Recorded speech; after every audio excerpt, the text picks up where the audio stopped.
All right, Valentina, are you ready? Yes. Okay. Our final talk of the session and of today is by Valentina Grazian from University of Milano, Bicocca, and she will speak on fusion systems on maximal class P groups. Take it away. Thank you, Justin, and I'd like to thank the organizers for the chance of giving this talk in such a great workshop.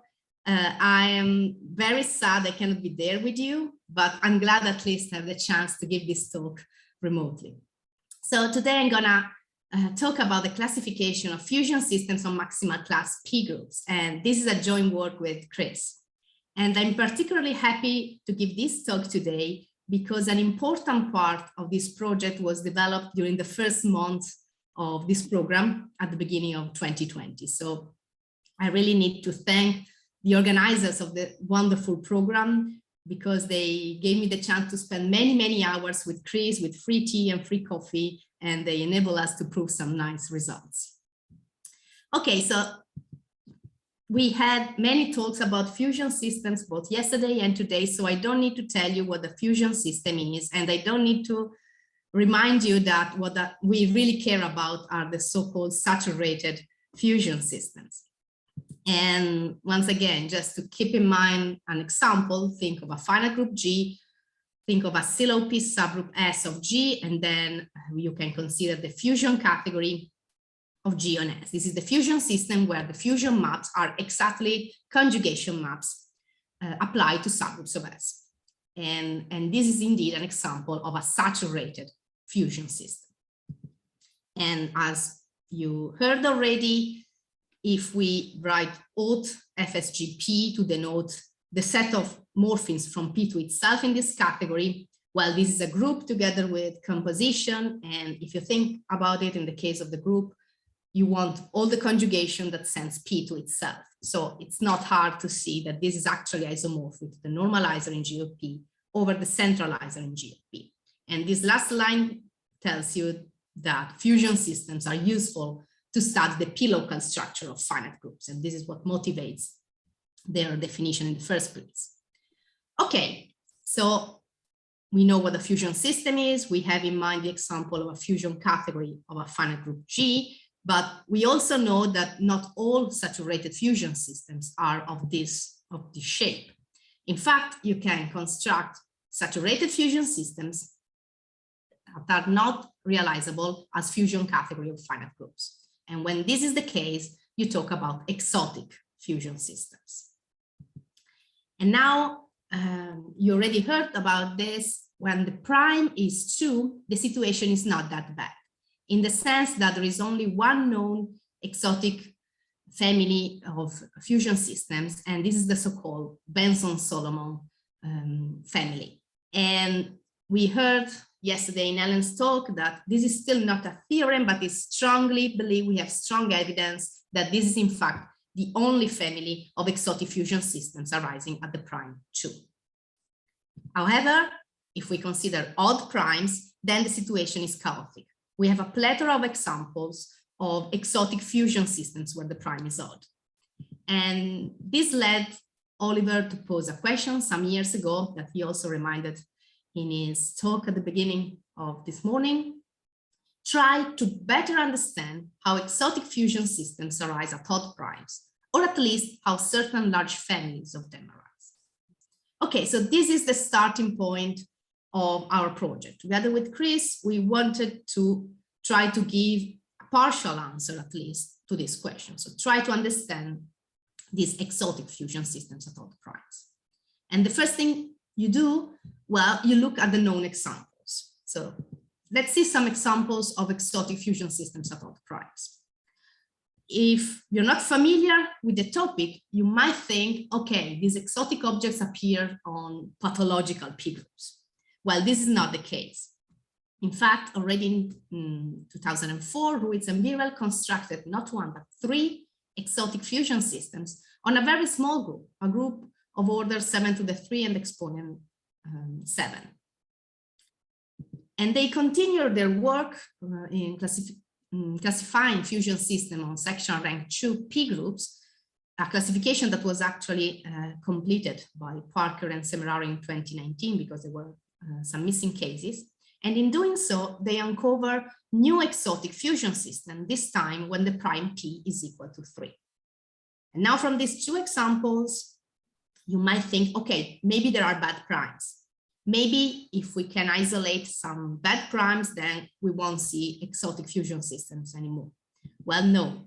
In 2015, Parker and Strout constructed an infinite family of exotic fusion systems on a particular group of order P to the P minus 1, where P is any prime greater or equal than 5. So this means you can find exotic fusion systems at any odd prime.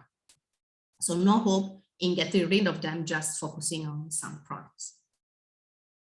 Another family that is worth mentioning is the family of fusion systems on a Sylow 7 subgroup of the group G27.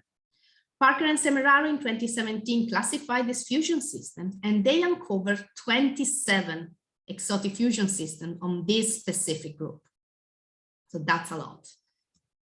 And just to add my contribution to this list, I uncovered an exotic fusion system on a group of order 7 to the 5 that is actually a maximal subgroup of the previous group, so of a Sylow 7 of G27. So, and again, a group that is not too big, 7 to the 5, but you can construct an exotic fusion system on this group. Okay, so this is a list of examples, and at the first view, it might look like they have nothing in common. So no hope of having a global theory of exotic fusion systems. Well, actually, together with Chris, we realized all these examples have something in common. In all these examples, the P group S has maximal nilpotency class. So this is where our idea to look at these P groups come from. We thought, okay, if we can characterize fusion system of maximal class P groups, then, well, first we will find all these known examples of exotic fusion systems. And then maybe we will have a way to see a bigger picture, to see all of these examples that were studied somehow independently, all together in a unique place. Okay, and so this slide is to motivate our study of fusion systems on maximal class P groups. But if you listen carefully to Bob's talk this morning, you know I'm cheating a bit in the sense that this is not the full list of exotic fusion systems that are known. I'm missing an important family that he mentioned this morning, and it's the family of exotic fusion systems constructed on P groups that have a maximal subgroup that is abelian. So as mentioned already, there's been a huge work on the study of these fusion systems undertaken by Oliver together with Craven, Semeraro, and Ruiz. And they uncover many exotic fusion systems. And in general, it's not true that S is always the P group of maximal nilpotency class. However, in many examples, S is again a P group of maximal nilpotency class. And I'll mention at the very end of this talk, but adding a couple of extra conditions, you end up again in the family of maximal nilpotency class P groups. So even if I'm not including all the examples coming from this last family, still what we do is not too far from the results obtained there. So it's still interesting, at least for us, to look at fusion systems on maximal nilpotency class P groups. Okay, before giving you our theorem, I want to show you an example that will help me showing you the structure of a maximal class P group, and also to show you how fusion might work in such a P group. And I'm gonna take exactly a Sylow 7 subgroup of G27.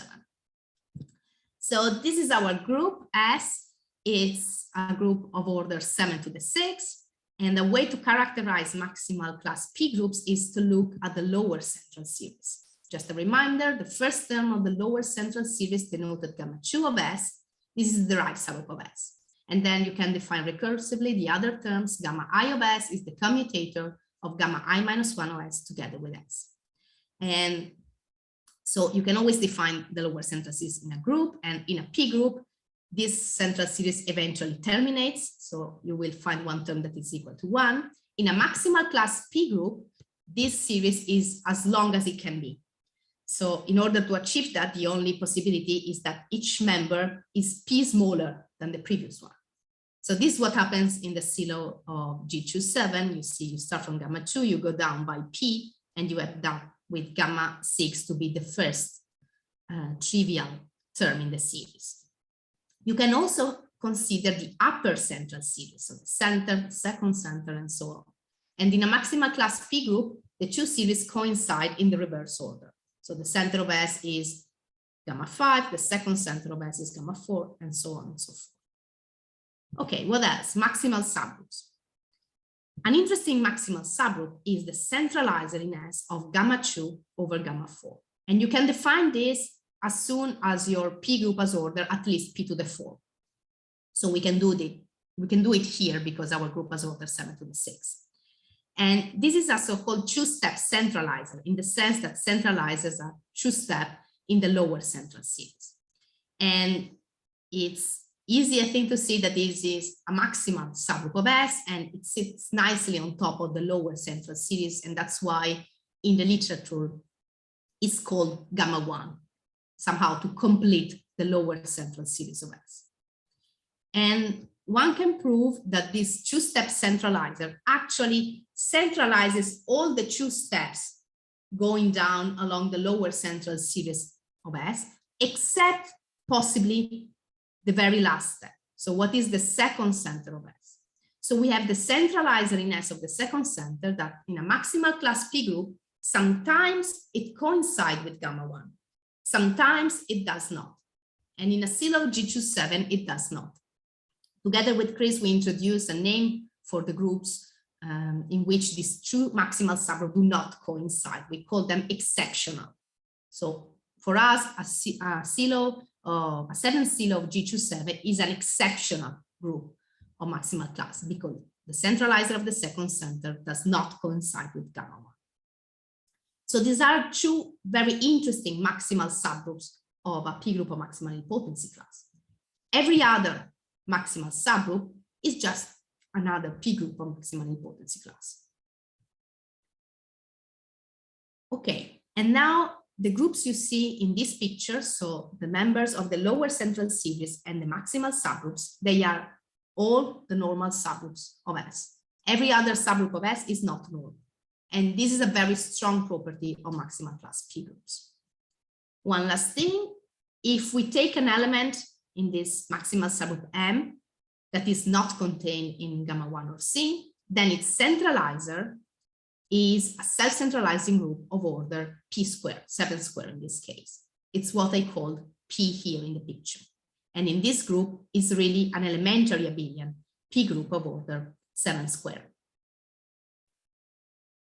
All right, so this is about the structure of the P group. Now let's do some fusion.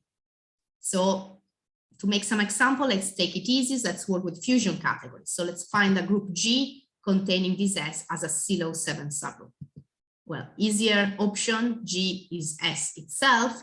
Well, then this is not very interesting. The fusion maps are just conjugations by elements of S. So all the normal subgroups of S are just normalized, and every other subgroup is moved. For example, this P is moved to P to the G. Okay, not very interesting. Let's take G as G27. By definition, S is a Sylow 7 subgroup of G27.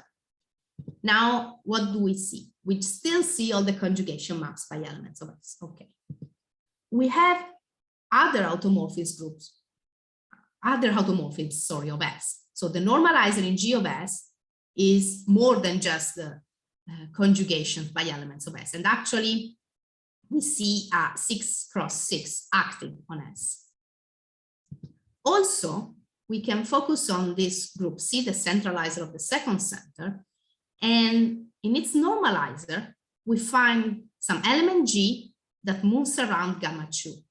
Now, gamma 2 is a characteristic subgroup of S. So the fact that we are moving it, this tells you that this G is not in the normalizer in G of S. So it's not an automorphism of S. So we have new maps that cannot be described as a restriction of automorphism of S. So we need to include them in the list. And actually, we have a full GL27 acting in a natural way on the quotient of C over gamma 3, that is the Frattini subgroup of C. And we can move on and look at gamma 1. Also, in gamma 1, we find new maps that do not come as restrictions from automorphism of S, and we still have a GL27 acting differently in this case. And that's it. So every other fusion map realized by G27 on this S are composition of restriction of the maps that I just mentioned. So automorphism group of S, automorphism group of the centralizer of the second center, and automorphism group of gamma 1. And if you like this game, you can change your group G. Take, for example, the monster. This group is a Sylow 7 subgroup of the monster. And now look at the fusion maps. You have conjugation by S. You still have these other automorphisms of S, of 6 cross 6. You still see a GL27 acting on C. You see something acting on gamma 1. It's a different group from what we saw in the previous example, but still new maps that we need to add. And the most interesting thing, this group P plays a role now.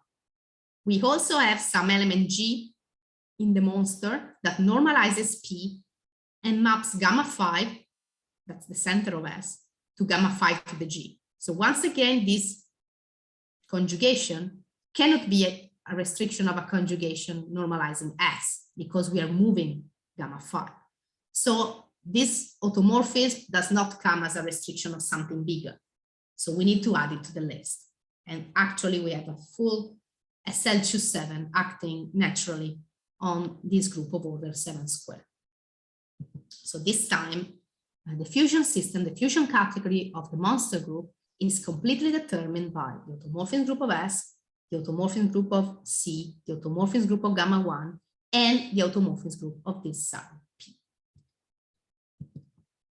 So we saw 3 different examples. And now, if we just remember what Martin just told us, the Algorithmic fusion theorem, this tells us that every fusion system is completely determined by the automorphism group of S and of some subgroups of S that are called essential. And Martin just gave us the full definition of essential subgroups. Well, for this talk, we just need to remember that if we know what is the automorphism group of the essential subgroups, then we can recover all the fusion maps as composition of restrictions, so maps coming from these automorphism groups.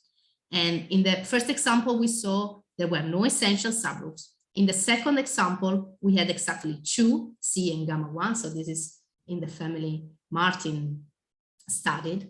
In the third example, we have C, gamma 1, and also this P. Remember, he mentioned already that in the fusion category of the monster, there are 3 classes of essential subgroups. So also this P, this small group played a role. Okay. So we saw the example. Now we know how P groups of maximal nilpotency class look like, and we know how fusion can be done in them. So let's go back to our main goal. Our main goal was to classify saturated fusion system on P groups of maximal nilpotency class. And this is our theorem. So let P be an odd prime as a P group of maximal nilpotency class and F a reduced saturated fusion system on S. Then one of the following holds. First case, gamma 1 of S is abelian. Well, in this case, S is a maximal subgroup that is abelian. And so we are in the family studied by Oliver with Craven and Semeraro. And so F is known. So let's forget about this case and let's move on. So the second option, gamma 1 of S, coincides with the centralizer of the second center of S. Then in this case, all essential subgroups are isomorphic to this small group we saw in the example, the one I called P, P cross P, an elementary abelian P group of order P squared. And in this case, all the fusion systems we see are simple and exotic. So here we find lots of exotic fusion systems. Third option, gamma 1 of S, so this maximal subgroup is extra special. So in particular, it cannot coincide with the centralizer of the second center. And one of the following occurs. P is greater or equal than 5, and F is the fusion category of G2P. P is 5, S is a Sylow 5 subgroup of G25, and F is the fusion category of another simple group. That could be the lion, Harada Norton, or the baby monster. P is 7, S is a Sylow 7 subgroup of G27, and either we find the exotic fusion system studied by Parker and Semeraro, or we have the fusion category of the monster.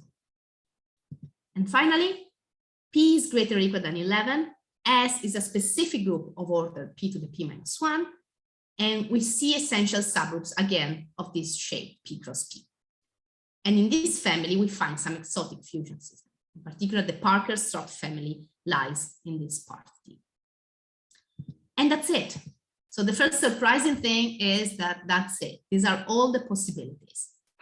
And you see we encapture the exotic fusion system on G2P in part 3C, this Parker-Strock family in part 3D, and the other exotic fusion systems I mentioned are in part 2.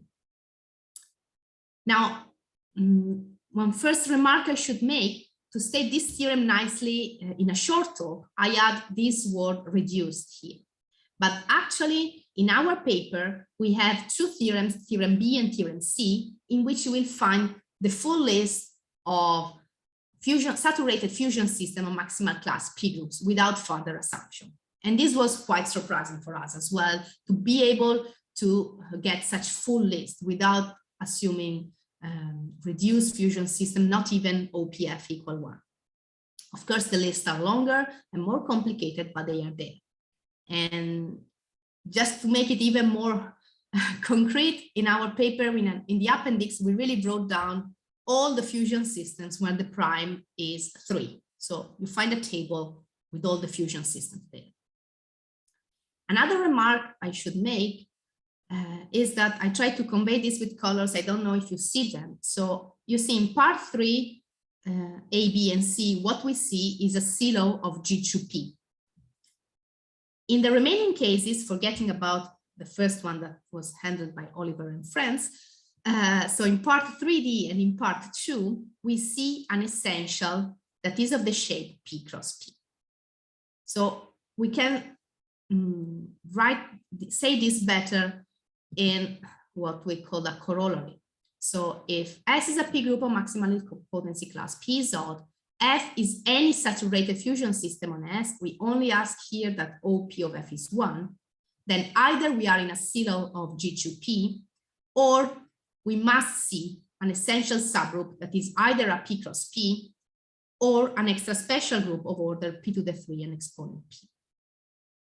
So these two types of essential subgroups, they deserve a name, and we call them pearls. We call them pearls because they are small but precious. Precious in the sense that the moment you see a pearl in a fusion system, immediately, this is not hard to prove, your P group S must have maximal nilpotency class. And so you can read our corollary in this way. Forget about G2P, so your S is not a Sylow of G2P. Then if you have a fusion system on S such that OP of F is 1, there is a pearl if and only if S has maximal nilpotency class. So I told you our first motivation was to study exotic fusion systems. And we thought, well, it seems like exotic fusion systems appear when we have a maximal class P group. Well, now I'm telling you that basically maximal class P group is equivalent of having a pearl. So maybe the guilty ones for exoticity are exactly these pearls. Okay, I have some minutes to tell you something about the proof of this theorem A, this classification theorem. So the proof goes in two main steps. The first step following Algorithmic fusion theorem is looking for the essential subgroups. So looking at the subgroups of S and try to understand what are the right candidates for being essentials. And this is the theorem. I kept the name that we use in our paper. So this is theorem D. And this theorem tells you that if F is any saturated fusion system on a maximal class P group, then the candidates for essential subgroups are this one, gamma 1 of S, the centralizer of the second center, or pairs. And in the case of pairs, we know immediately also what the automorphism group look like. It's basically an SL2P. And this list is as best as it can be because we already saw these three kind of essential subgroup in the fusion category, the monster group, for example. So this is the good list to have. And it already required a lot of work and heavy machinery, this first step. Once we got there, so we know what the essential subgroups are, now we have to combine them. And for example, if we are in a situation where gamma 1 is not the centralizer of the second center, and we assume that the second center is essential, then automatically we end up in a Sylow G2P. So now we can assume the centralizer of the second center is not essential, and a big part of the work is about understanding how gamma 1 of S can look like when it is essential and what is its automorphism group. So this was the other big part of the work. And once we had that, then we had our theorems of classification of fusion system of maximal class P groups. All right, so final remarks. So I told you that I believe that pairs are the important bits for studying exoticity. And this is another way to describe pairs. When we have the abelian pair, the P cross P, well, this is the center of S extended by an element X of order P, while the extra special pair is the second center of S extended by an element X of order P. And so we can restate our theorem D about the essential subgroups in this way. The essential subgroups in a fusion system on a P group of maximal nilpotency class are gamma 1 of S, centralizer at the second center, or groups of this shape, center of S extended by X, or second center of S extended by X. Well, now let's go back to the family of fusion systems studied by Oliver and collaborators, the one on a P group with a maximal abelian subgroup, A.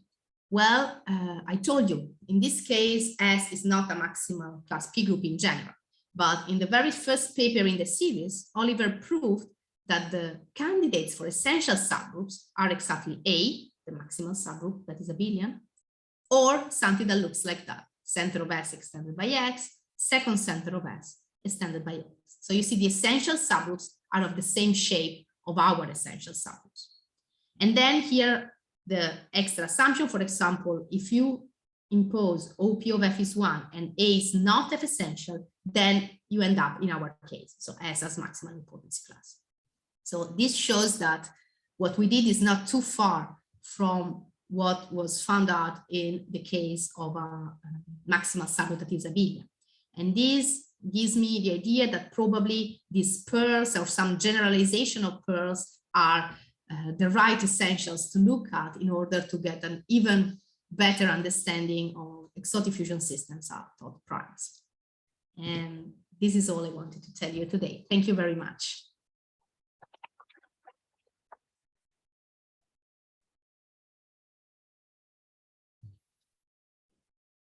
Did you hear that? Yeah, a bit. Okay, great. Wonderful. Thank you, Valentina, very much. Any questions or comments?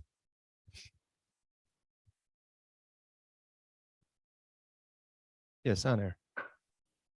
Yes, go ahead.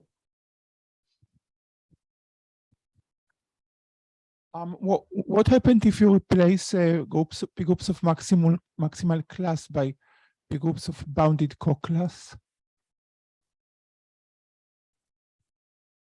Okay, I don't know the answer. This might be one way to go. So we really use the strong property of P group of maximal class, like the fact that you know exactly what the normal subgroups are. So it was very important to focus on this family, but it could be the next step to try to focus on bounded co-class. Yeah. Any more questions? Yeah, David. Hi, yeah.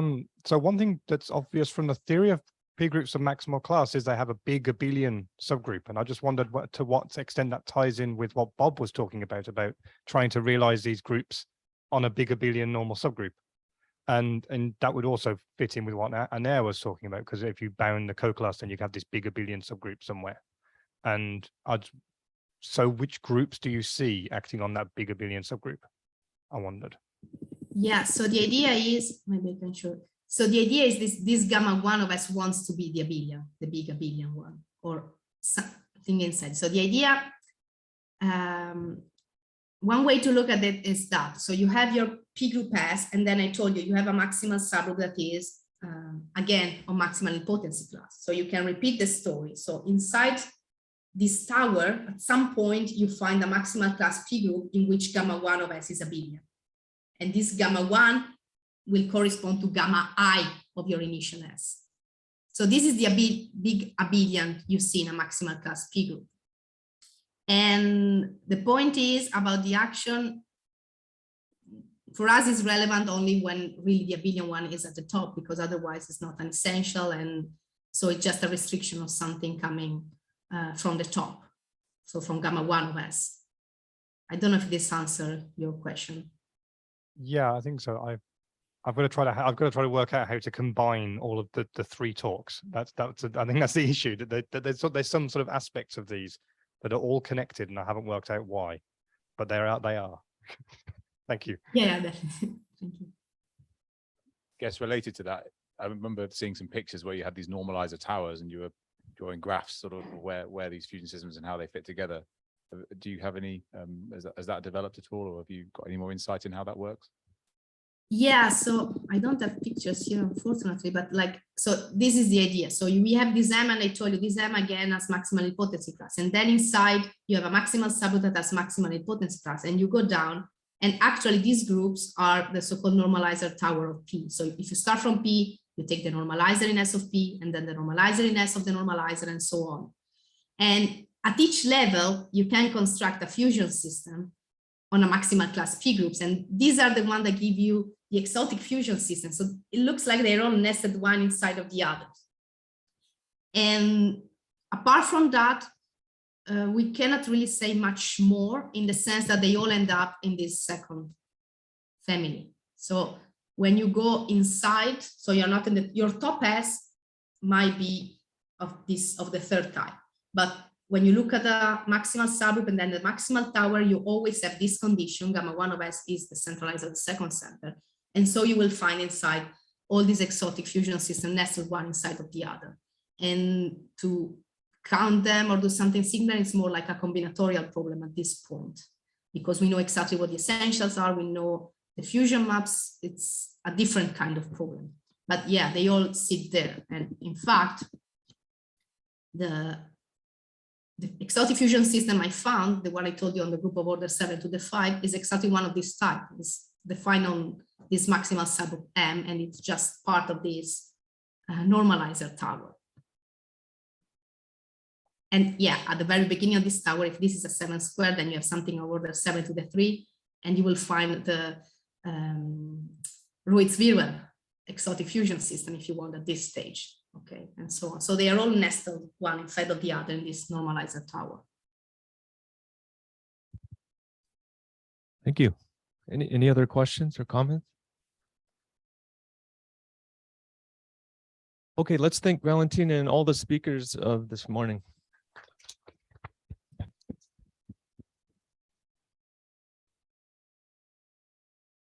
So that's the end of the program for today. We have a formal dinner at Christ College at 7:30. You have to ask the organizers about the details.